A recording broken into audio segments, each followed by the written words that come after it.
What's up, everybody? Welcome to Off the Glass, presented by Moneyland Media. Hope you guys are all having a great weekend, a great NBA All-Star weekend. We are going to be kicking off with the ceremonies in just a little while. We got the three-point contest, the dunk contest, all that fun jazz, and then the big game tonight at, I believe, 8 p.m. Correct, Deirdre?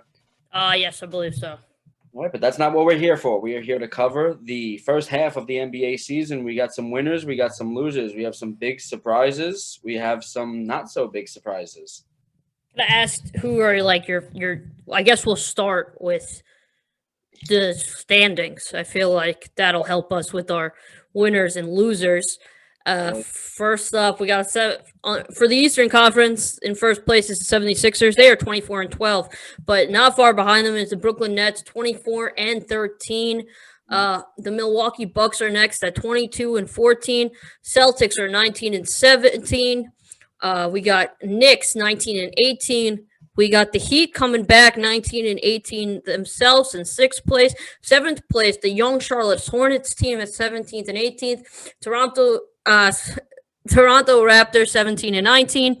We got the Bulls at 16-18. We got the Pacers at 16-19. Went from fourth place team to really struggling now. Atlanta Hawks, another team that would look like they were on the rise, is now at 16-20 on the outside of the playoff picture. Wizards coming back from a really terrible start, kind of getting their groove a little bit. 7-3 in the last couple of games. They're 14-20. Cleveland, who was looking really good at the start, 14-22.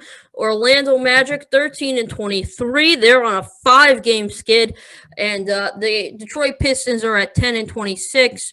Not a great start for them, obviously. And they just bought out a big contract from Blake Griffin. Mm-hmm. Western Conference up next. We got the Utah Jazz killing it at 27-9, though they are on a 2-game losing streak. We got the Phoenix Suns in second place at 24-11. They're really benefiting from that Chris Paul acquisition.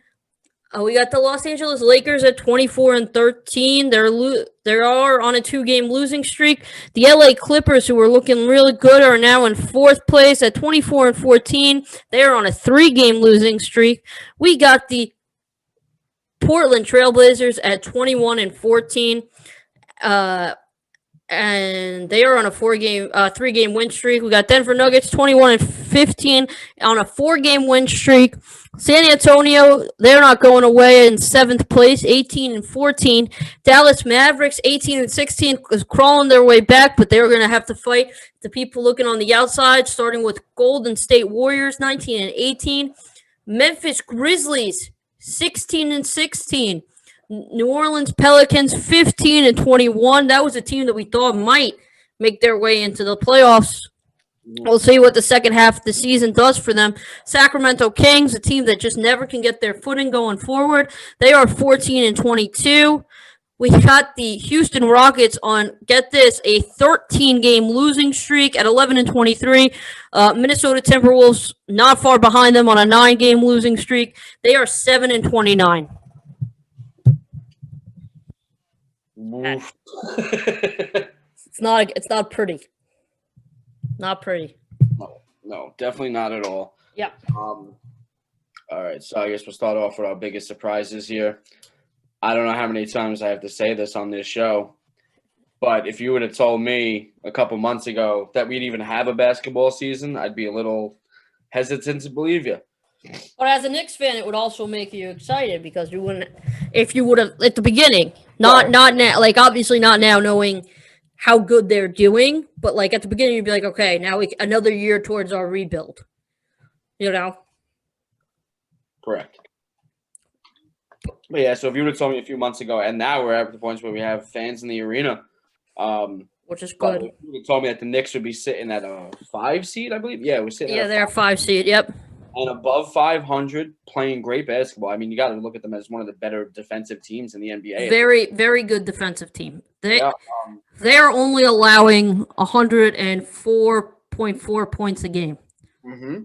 But with that being said, sorry to interrupt you. They are only scoring 104.9 points a game. Don't matter when you're above 500. You're right, but I'm just something to look at going forward because they are going to have to beat a lot of good offensively strong teams. Boston's offensively strong. They got to get their acts together. The Heat can be deadly. Charlotte, I would say, is much more of an offensive team than a defensive team. And of course, to say that the Nets are the best offensive team in basketball isn't that far off. I think they are the best offensive team. Do I think they're the best team? No.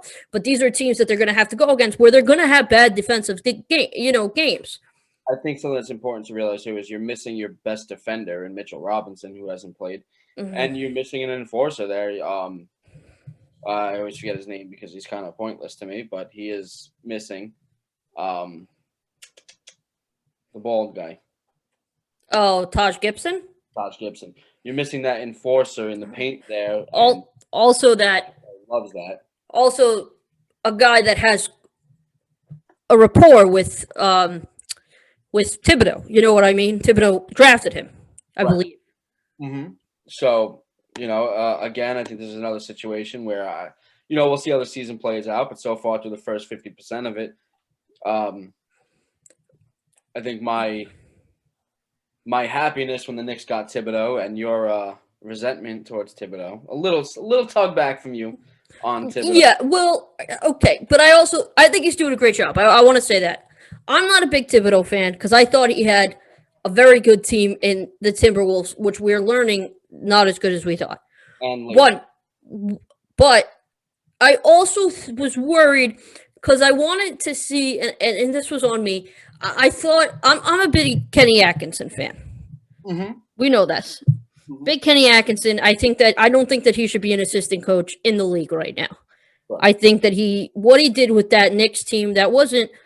I would say it's very similar to that. I mean, with that Nets team, which is very similar to that Knicks team. I thought he could have done wonders. But I'm looking at the Knicks schedule, and it's not terrible. It's not. I heard people saying it's tough. It's not super terrible. They're, what is it? Their second half schedule. It's not terrible. It starts off kind of tough. In their first 4 games, 3 of the teams that they're playing, first off, their first 4 games are all away. Second, 3 out of 4 of the teams are teams that are ahead of them in the standings in the East. They're playing Milwaukee. Obviously, that's a tough team to beat, whether you want to admit it or not. Do we think that they're as good as they were last year? Probably not, and the East got a little bit better. They're also playing Brooklyn, who seems to be finding their groove, and Kevin Durant will be back. Mm-hmm. Then you got a team in Philly who are very aggressive, and the points that the Knicks are strong at, I feel like Philly is also strong at. Right. So, that's tough. But then they got 2 games against Washington. We'll see how Washington plays in the second, part of it.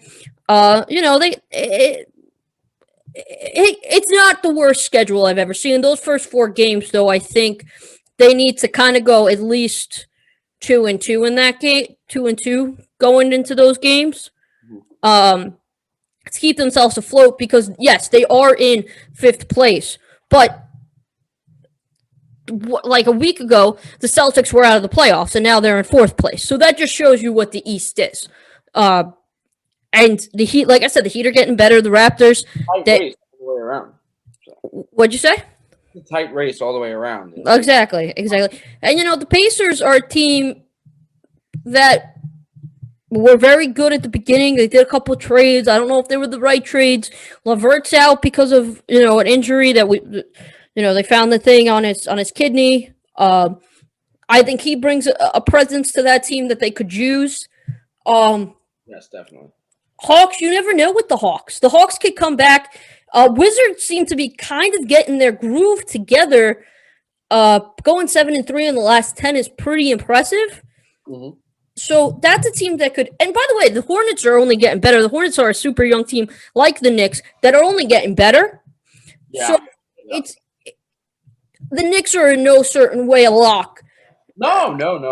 Definitely not a lock. Going forward, it just is how they continue to. They need to make sure, and I think that this, and I think Thibodeau will be good at this, that they play their game, because I think Yes. when they play. I think it's very hard when you play teams like the Nets, and the Nets are putting up tons of points, but they're going for the 3-pointer. Mm-hmm. They're a 3-pointer team, and the biggest thing with the Knicks are they're not. You got a couple good 3-point shooters. Yeah. But altogether, not a great 3-point shooting team. The big thing is just when you go back, make sure that you're not going back to hit a 3. Yeah. Yeah. By the way, Quickly was the steal of the draft. Yeah. Yeah. Listen, and we haven't seen what Obi Toppin's capable of yet. No, because right now you don't need to. You will. Yes. Let him get his footing. Yeah. It's not like he's been playing bad. It's just he's not getting the playing time because we're successful as of this moment. As of this moment, yes. And by the way, Knicks are fun. I think I texted you a couple times, and I was like, if you told me I'm a Nets fan, obviously I'll always choose the Nets over the Knicks. But I did tell you, I said, if you told me, if I was not a fan of either of those teams, just a basketball fan, and you told me you could watch a Nets game or a Knicks game, I'd want to watch a Knicks game. Okay. But it again doesn't matter because I'm a Nets fan, so basketball style to it. It's just it's different. I love watching the Nets. Their offense is awesome. But there's something about that Knicks team where it's like, if they develop, and this is a very, very hot take and a very controversial take, but they have an opportunity to be a team that really could potentially run the East eventually if they keep those players. And I don't think that's such a stretch. Well, you're also a Knicks fan, so. Well, I just don't think it's a stretch because let's face it, the Bucks are never gonna. Bucks, it's gonna be. The Nets will be what 3 years, 2-3 years before they start. More than likely, yes. Just because of what they've done with those draft picks and. Yeah, but you know what? But I will. What? How long is Harden signed for? Not sure. What about Durant? Durant, I thought it was a 3 or 4 year deal. So right. That with Kevin Durant team, it stays for about 3 or 4 years before it starts blowing up. But again, similar to the, for the I was about to say 49ers, the Warriors, they got their 3 championships. Mm-hmm. They did, and me and you both said this. And same with the Buccaneers in football. It's that if we win the championship, it's worth it. It's the same like the big 3 in the Celtics, and it didn't affect the Celtics, but the big 3, they won the title. They won 1 title, and it was worth it. Right. And you got to remember it. Nets have never won a title, and Brooklyn hasn't seen a title since, was it 1959? With the Dodgers? Team? The Dodgers, just Brooklyn in general, hasn't seen. Well, we haven't had a team in Brooklyn since 1959. Right, but but again, haven't had a championship to celebrate. Right. And that's something that's unique.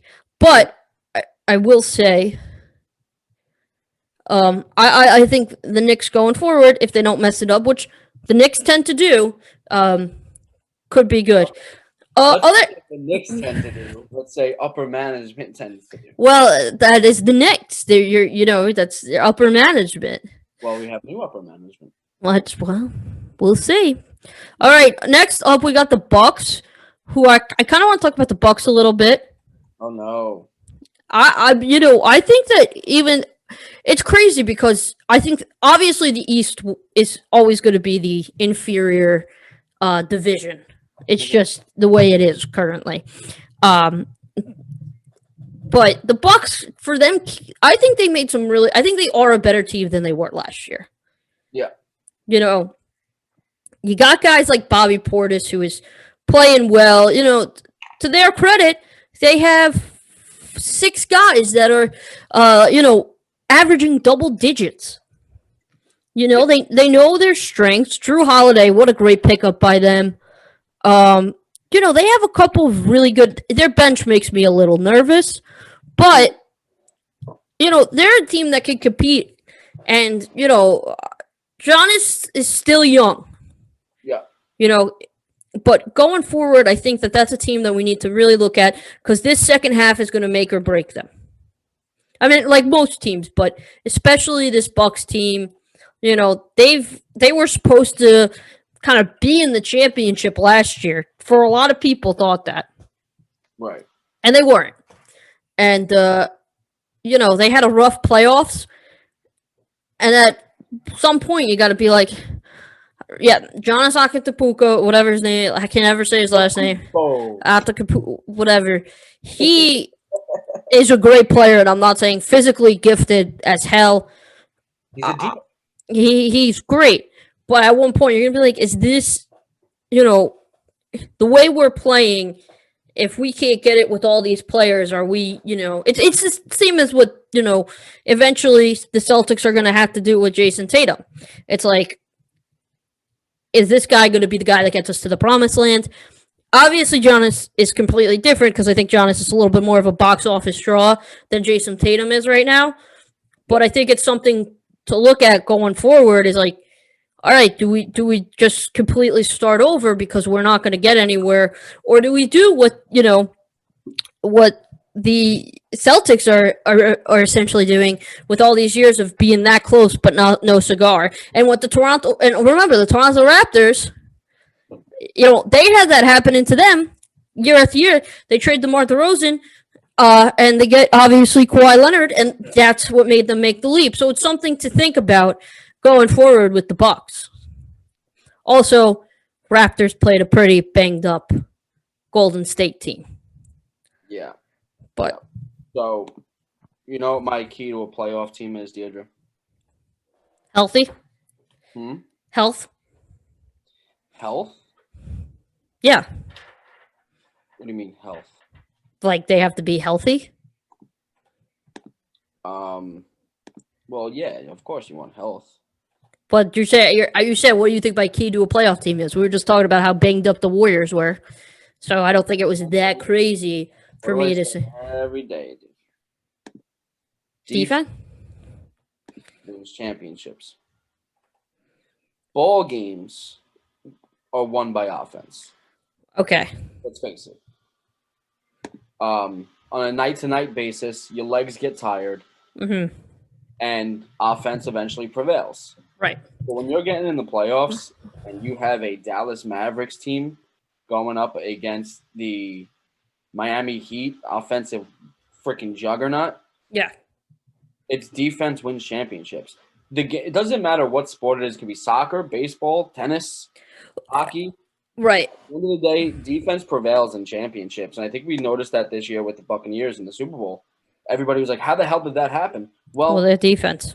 The Buccaneers defense allowed 9 points. But wait. Also, going back to health, they weren't healthy. Healthy as hell. Yeah, exactly. They were healthy, but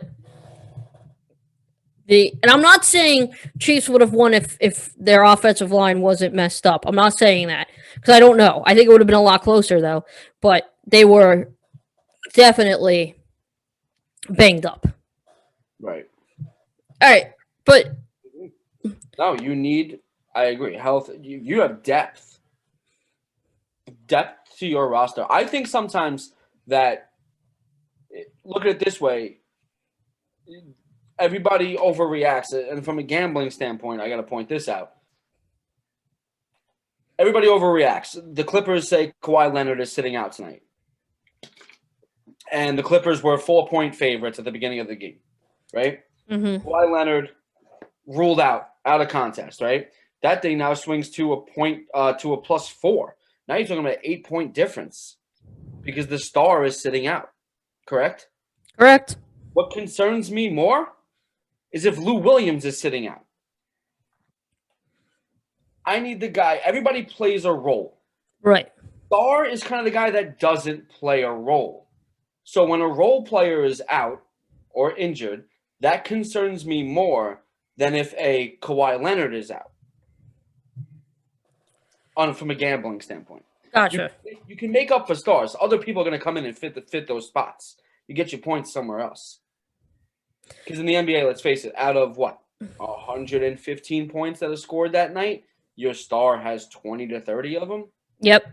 So if you put that across a full roster, a 10-player, going to be full rotation, 7 to 10 players, you're talking about 5 points from any given person.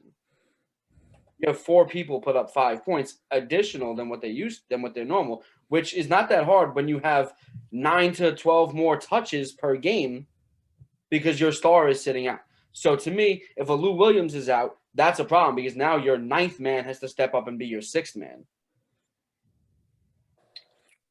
So depth, healthiness, and defense all win championships.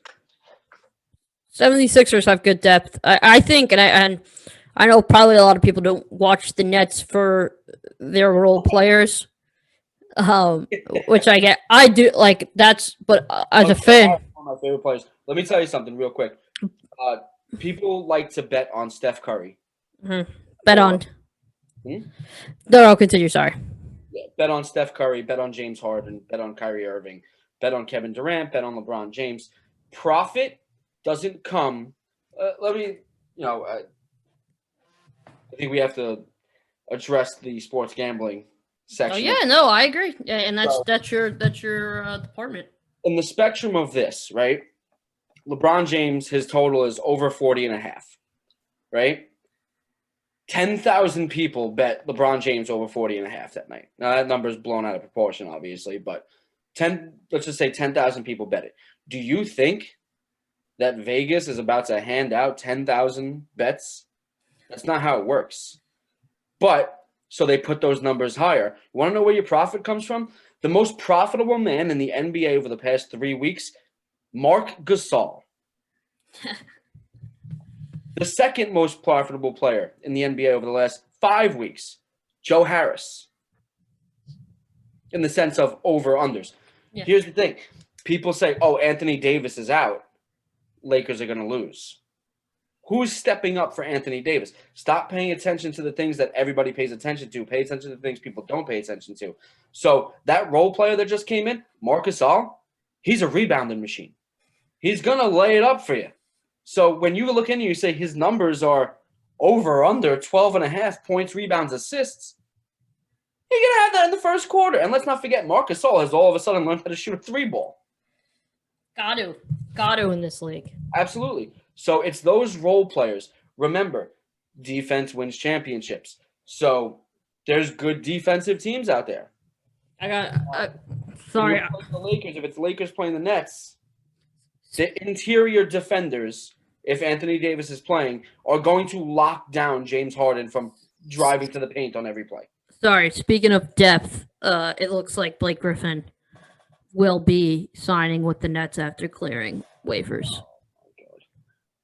You excited? It's like No,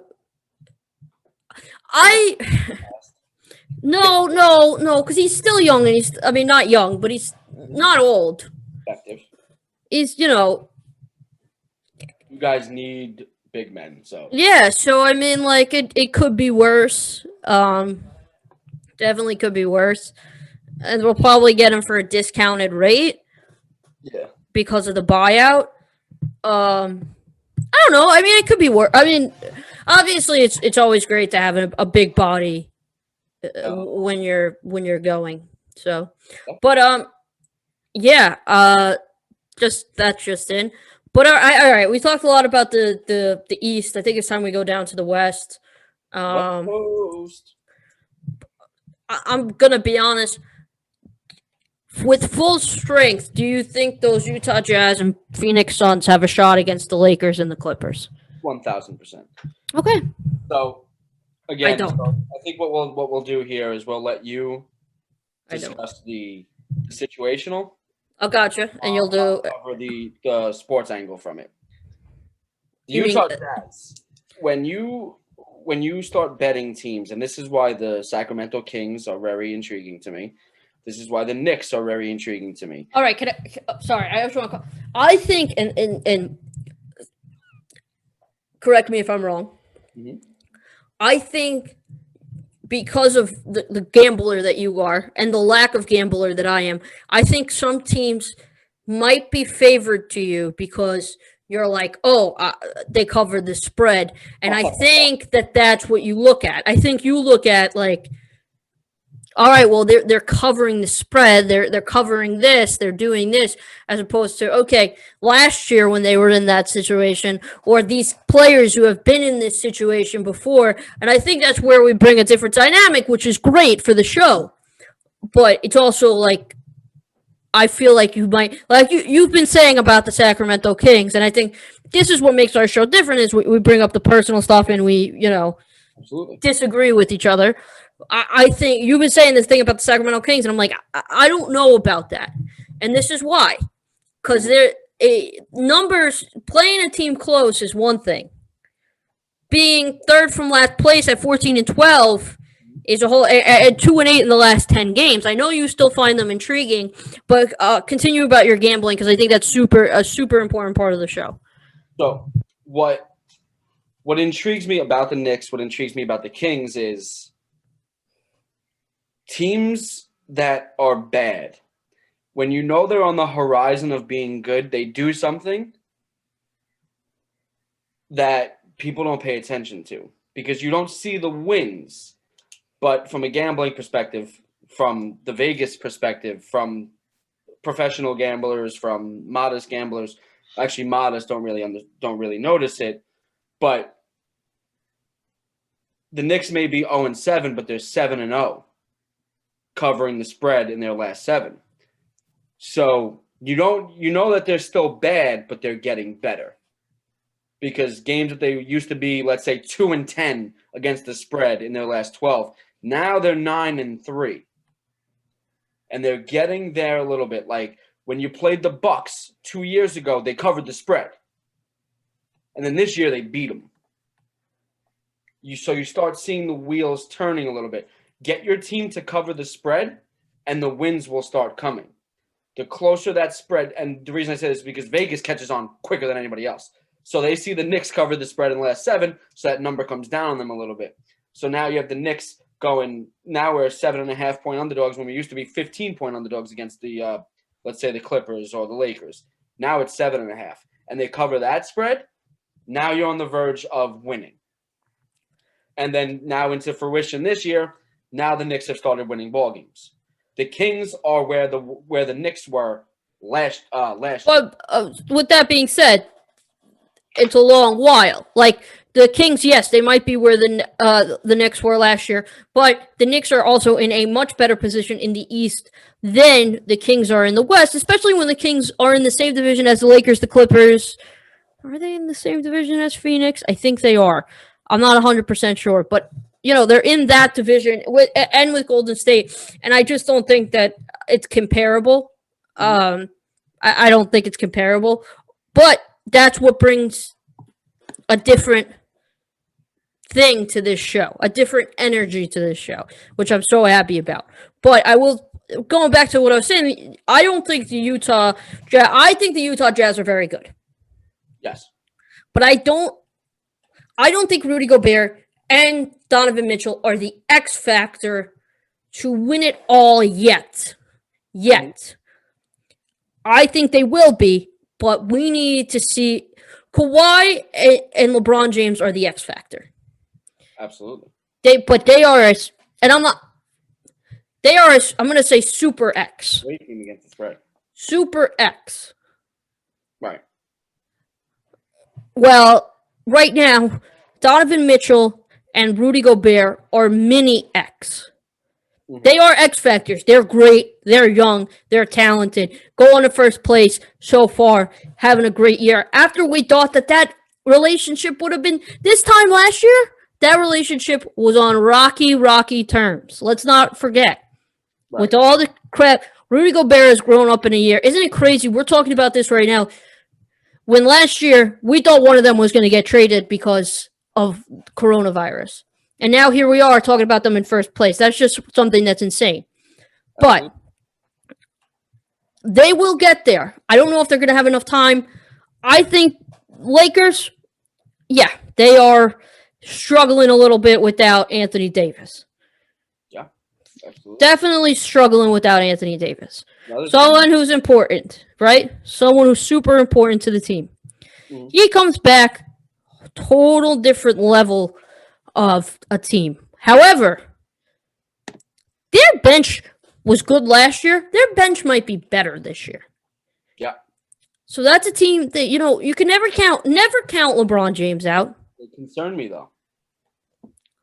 Because of the age and health? Because of the age, their health, and those against the spread numbers. They're 17-20 against the spread. And the reason that concerns me is what you explained before. Right, but you may not have covered a 10-point spread, but that doesn't concern me. What concerns me is now you get into the playoffs and it's a 1-point spread and you're 17 and let's say you're 25-25 against the spread. And you get into a game where it's a 1-point spread. I don't like your numbers against the spread. But now you have the Utah Jazz. The Utah Jazz are 25-11 against. But I love your theory. It's great. Gambling mind, you are a genius. You are such a smart gambling mind. Don't lose money. You're a smart gambling mind. But do you think, this is what I'm going to say, do you think that Frank Vogel, and who is it, Tyronn Lue is with them now? Tyronn Lue, Doc Rivers, Steve Nash, well, not really Steve Nash, probably Mike D'Antoni, who's running the show for Steve Nash, are saying, oh, well, we sucked against the spread. They're going to say, they're thinking in their heads, all right, LeBron, take the ball. We got to trust you. Kawhi, take the ball. We got to trust you. Maybe Paul George, hey, you didn't show up this time, but we got to trust you. A guy like Danny Green, too, who got assaulted last year, forgetting where he came from. He was in the G League, and he's a 3-time champion with 3 different teams, all playing X factors for those different factors for those teams, an important part of each team. Those are what they're looking at. They're looking at these guys. Can they hit the clutch shot? Can they, LeBron James, playoff LeBron James is one of the scariest players in any sport. Ever since, and even, yes, he did take Cleveland to the finals, and they got, smushed. He was young, though. Ever since that year where Dwayne Wade kind of carried the Heat and they lost to Dallas, playoff LeBron has been a different caliber than anyone. That's what I'm looking at. I'm looking at playoff LeBron going forward. I'm looking at, hey, maybe even playoff Curry coming out. I'm looking at, East Kevin Durant, playoff Kevin Durant coming out. That's what I'm looking at. The spreads, yes, they're great, but Vegas doesn't lose money. I understand Vegas doesn't lose money, but if you're telling me I have to put money on a player right now to win and same with the NFL. If I have to put my life on the line and an NBA player, he's going to win a ring this year. It's always, to me, until I see the decline in LeBron James play, it's always going to be LeBron James. Always. Okay. That's fair enough, and that's definitely the heavy favorite. Yeah. But he won't cover the spread. But at the end of the day, he might not cover the spread, but rings are more important than covering the spread to them. Not obviously not to you, but yeah, and definitely not to Moneyline Media. It's not to Moneyline money. I know it's in the.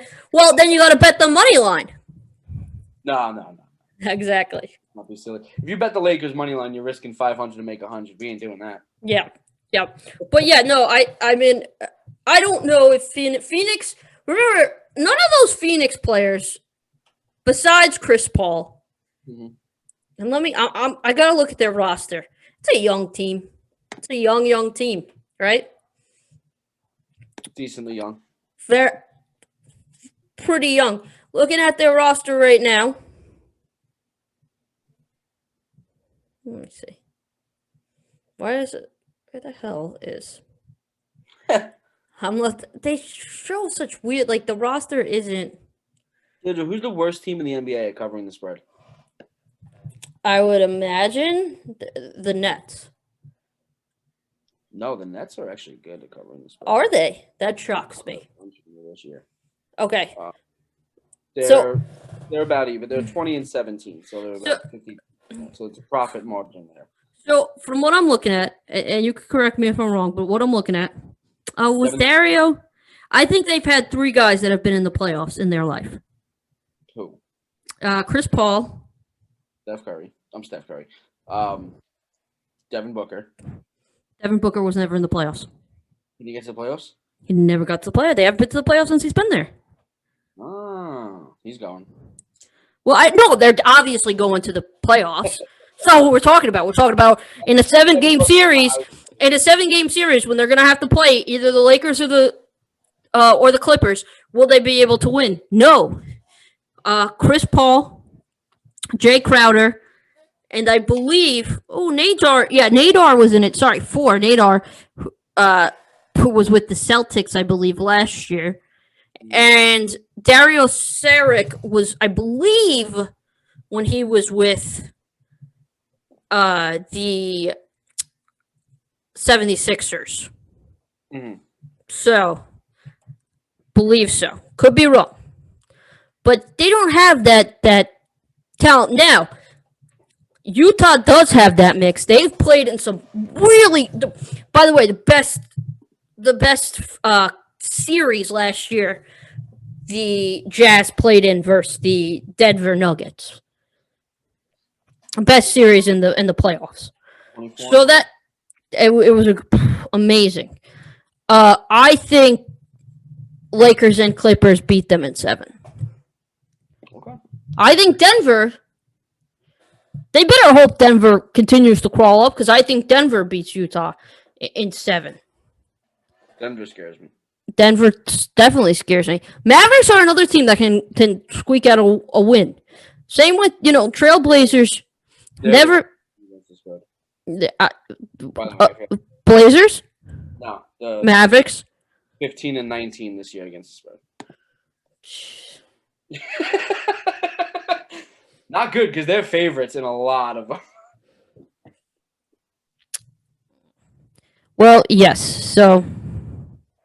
But he's always a marginal favorite. He's never a massive favorite, so it scares me.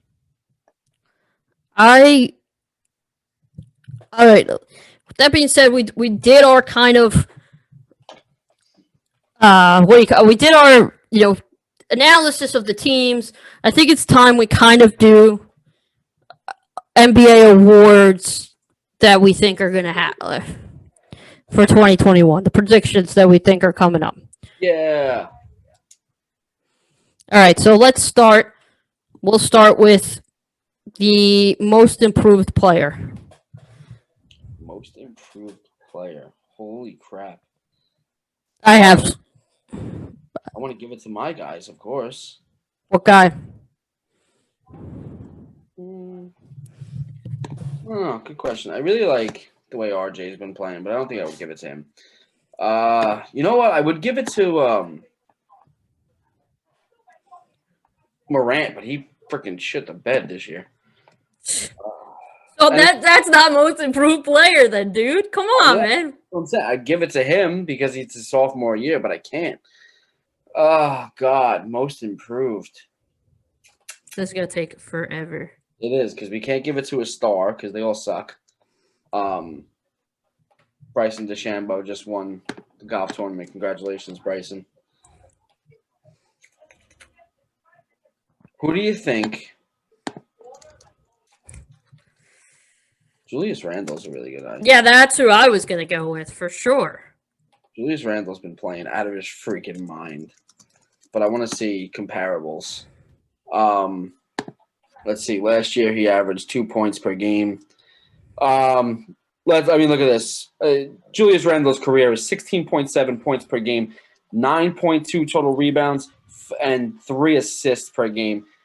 This year, 23 points per game, 11 rebounds per game, 5.5 assists per game. I mean, I think that's good enough right there to give you most improved player. He's been around the league for a while now, and he's averaging good amount more than what he's been doing over. For first-year All-Star, too.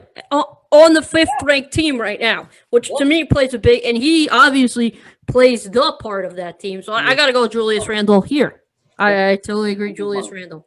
All right, next up, we'll do our Rookie of the Year. I don't think there's any debate on who this should be. I'm shocked that this guy did so well, but he did it. So obviously quickly. You're an idiot.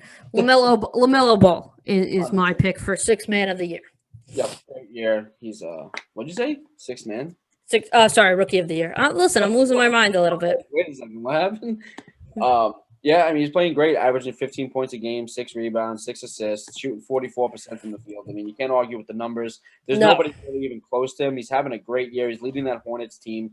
Got him in the mix. They're in the mix. They're in the mix, and he's exciting to watch. I mean, absolutely. So and a guy that I think a lot of people might have counted out, including myself. Yeah, absolutely. So shout out to him. And he's tested.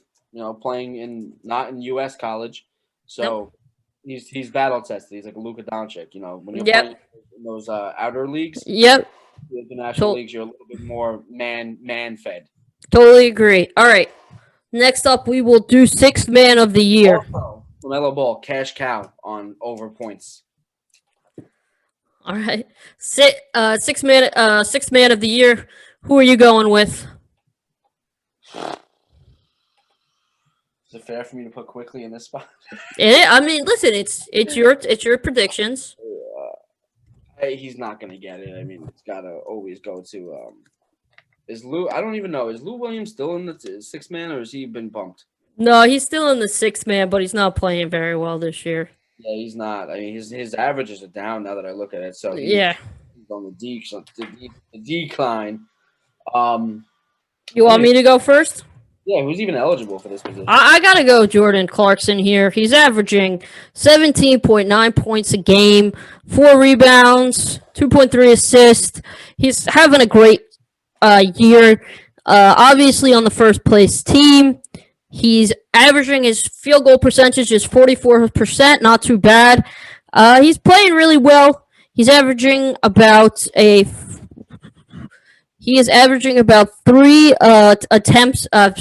makes a game for 3-pointers. He's someone that is going to be an X factor for them to come and someone that they could trust on, especially with depth. So I got to go Jordan Clarkson for this award. All right, from a gambling perspective, I'm looking at the odds right now, and you got Jordan Clarkson at -400 on the line, so that's a massive favorite. So obviously, I'm going to play a little bit of value here. Okay. We'll go with Eric Gordon at +900. You're talking about the second guy in the league that they have favored for this spot. Yep. +900. So at this point, it's a 50-50 coin flip. You're talking about you could have right now. You want to place that bet right now. You could have an injury occur to Jordan Clarkson tomorrow, and Jordan Clarkson doesn't play the rest of the season. And obviously, it will happen to Eric Gordon too. But if you're laying 400 to make 100 on Jordan Clarkson, you might as well lay 100 on Eric Gordon to win 400 and hope that something happens. Not an injury, obviously, but hope that something happens with Eric Gordon. He gets a little bit more exposure, maybe. Problem is he's with Houston, right? Yes, he's with Houston, so he's going to be. That's the problem. Yeah, that's the problem. All right, next up, Defensive Player of the Year. If you want to do that, I mean, if you want to take like a good value on a winning team, I mean, Montrezl Harrell here at +3,300 is great value. Yeah, Bruce Brown is another one to be on the lookout for. Yeah, absolutely. Just saying. Absolutely. I like Carmelo Anthony, by the way. Can we give a little bit of props to Carmelo? We thought he was done. Look at this preposterous number. Carmelo Anthony +$15,000. Give him some props. All right, next up. He's on. Next is the defensive player of the year. Who are you going with? Defensive player of the year always goes to my man Rudy Gobert, no matter what. Yeah, I mean, that's who I was going to go with. 2.6 blocks a game. He's an enforcer. 12.3 rebounds a game. I'm sorry, 12.9 rebounds a game. 2.7 blocks per game. Nothing you could really do about that. It usually goes to a big man, a guy that's kind of a dark horse. In this is Ben Simmons. He's playing great defense, but I'm going Rudy Gobert here. Good call. I like that one. All right, next up we got Coach of the Year. Oh, I think I know where this one's going. No, I'm not putting Steve Nash. No. For me, Oh. I think we all know where I'm going with this one. You took my team from the depths of hell. We'll see where it fits out. Yeah. I don't think I know. I think if I'm not mistaken, I believe that you said the fat guy was going to win Coach of the Year this year. What fat guy? Stan Van Gundy. I don't think I would have said that. That's possible. I thought you did because of the Pelicans, but I'm not sure. I might have. I'm not 100%. If you did, I don't think that's happening. Obviously not. No. If you didn't, I still don't think it's happening. Yeah. Like I said, I really like Tom Thibodeau for this spot. I think because when you start getting the Knicks into the mainstream media, and again, here I am with my gambling perspective. When the Knicks are relevant, you're going to pay attention to them. So now you have all the writers, and remember, all these NBA writers or whoever votes on this crap, whoever's doing it, mainstream media focuses your attention on New York teams, the Yankees, the Mets, the Knicks, the Rangers, the Islanders, the Jets, the freaking whatever. No matter how bad they are, if they start winning games, they focus you on that. So now Tom Thibodeau is going to get some attention for this award. I think he has great value. Yep. I like that pick. I understand your pick, but for me, it's got to be a Duke guy, Quinn Snyder. Around his team is too good. I don't know. That's a tough West Conference, and he's doing it. Let's remember they were talking about that. They were talking about this team being dead last year. Done. They were talking about Rudy Gobert getting shipped off back to Paris because people were so angry at him because people associated coronavirus and the shutdown with him. And not only did he make this team back to normal, but he made them likable again. Yeah. Listen, they're a great team. They are a great team. They have a lot of potential. Quinn is a great. By the way. He's a good coach. He hasn't won Coach of the Year yet. No, he has not. I don't think he has. He deserved it like 5 years ago. I don't think he'll get it this year because of the establishment. Like the Utah Jazz are an established team at this point. Right. So I feel like he wouldn't get it because of that, but it shouldn't be held against him, but it will be. Okay. I also like Monty Williams for Phoenix Suns. And I'm not against. I like that play. I think Chris Paul should win Coach of the Year, to be totally honest with you. Who? Chris Paul. You're an idiot. Or give it to Doc Rivers, too. Doc Rivers. Oh, jeez. First off, the 76ers are covering machines. And I'm not even joking. Like, the 76ers are ridiculous against the spread. Yeah.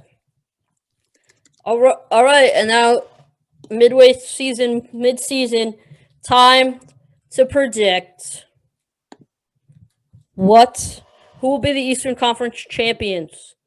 James. Will be the Eastern Conference champions? By the way, I apologize. The 76ers are 19, 15, and 2 against the spread, so they're about a 60-something% clip. So they're profitable. She's like, I don't. The good news. No, that's great. No, that is great. Listen, when you get down to it, here's where I'm a little concerned for the 76ers to win the Eastern Conference. They have played 19 games at home. Okay. And they've played 17 away. So you're going to have a couple more on the road. But here's where I get concerned. They're 16-3 at home. They are 8-9 on the road. That's a big cause concern for me. Now you look on the flip side here. The Nets are the most consistent team in the NBA. Looking at these numbers, the Nets are 13-6 at home, 11-7 on the road. So they're playing consistent basketball. Now they're obviously half a game behind the 76ers. So to be honest with you, I think the Nets will leapfrog the 76ers by the end of the season, and they're going to end up winning the Eastern Conference. As you know, I will never say that. I will never put the Nets to win the Eastern Conference. I think that it's bad luck. Mm-hmm. Very bad luck, if I'm being honest. Oh wait, we did not say MVP. No, we didn't. James, who you got for MVP? LeBron James, which I don't think it should be, but it will be. So I got Joel Embiid. Good call. Yep. All right. Voting maybe. Last time I think I still said the Celtics. I think I'm gonna go here. Piss poor on the road. I think I'm gonna go with the Not a flashy pick, but I'm going to go with 76ers. I think that their big men will cause a little bit of trouble for the Nets, so I think they will win the Eastern Conference. Okay. Yeah, I'm going Nets here. I think that they're very consistent. I hate when you say that. Look at the numbers. Look But at I get it, but I hate it doesn't change the fact that does not change the fact that I hate when you say it. It's always gonna. All right, next up. The home road splits are ridiculous. I think the 76ers. Hold on one second. Let me just give this 1, 2, 3, 4, 5. Pacers, Bulls, Raptors, and the Nets are the only teams in the Eastern Conference with a winning record on the road, and all of those other 3 teams are only above 500 by 1 game. The Nets are above 500 by 4. I'm sorry. So they're up by 4. So to me, if you're going to bring down the stretch run, you got to win big games on the road in order to make it happen. All right, next up, Western Conference. Who's going to be in the finals for the Western Conference? Oh, I didn't think about that. Why didn't you ask me that before? We were talking about the Eastern Conference. I'm sorry. Yeah, to me, this is a 2-horse race. This is between the Utah Jazz and the Phoenix Suns. I think they're great regular season teams. I don't know what's going to happen to them in the postseason. I don't think the Clippers make that much of a run. I think LeBron James is at the point in his career where he's like, if I'm going to sit here and play a 6th seed, I don't care. And you look at the conference the way it's set up.